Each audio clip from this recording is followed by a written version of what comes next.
ဒီကွန်မန့်လေးကိုကျွန်တော်ဖတ်ပြပေးမယ်။မောင်လေးရေကိုပေါ်မှာတစ္ဆာရှိရှိနဲ့ချစ်ခင်ကျင်နာမျက်နှိုးပေးတဲ့တခုလက်မှန်တိတိရက်နဲ့တန်မိုးထားပြီးအစွမ်းကုန်ချစ်ပေးနေတဲ့လင်ရှိနေရက်နဲ့သူများလင်ကိုမြှူဆွဲနေတဲ့မိန်းမတွေအကြောင်းလဲပြောပေးပါအောင်တဲ့။ကို့မှာလင်ရှိတယ်တခြားသောလင်ကိုစိတ်နဲ့တောင်ပြမပိုင်ခွင့်မရှိဘူး။ကို့မှာမိန်းမရှိတယ်တခြားသောမိန်းမကိုစိတ်နဲ့တောင်ပြမပိုင်ခွင့်မရှိဘူး။ဒါက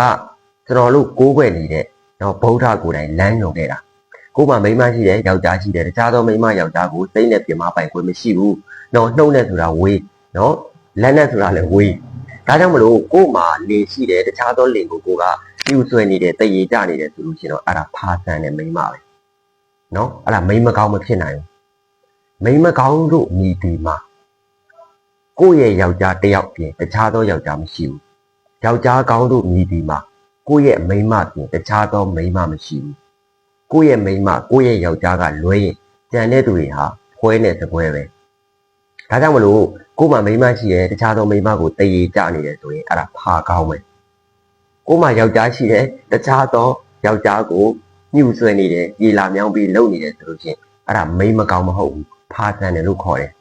ဒါကြောင့်မလို့ဗုဒ္ဓရဲ့လမ်းစဉ်တိုင်းသွားရမှာနော်ကို့မှာလင်ရှိတယ်ဆိုရင်တခြားသောလင်ကိုလုံးဝ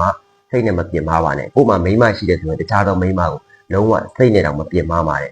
တခုလည်းပဲဖြစ်ဖြစ်အပြိုပဲဖြစ်ဖြစ်နော်မုတ်ဆိုးမှာပဲဖြစ်ဖြစ်တန်ဖိုးရှိတဲ့မိန်းမတွေအများကြီးရှိတယ်ကိုကတန်ဖိုးမရှိတဲ့မိန်းမတွေနဲ့ပတ်သက်ခဲ့ပြီးမှမိန်းမတိုင်းကိုတန်ဖိုးမရှိဘူးလို့လိုက်ပြီးတော့တွေးလို့မရဘူးလိုက်ပြီးတော့ကြည့်လို့မရဘူး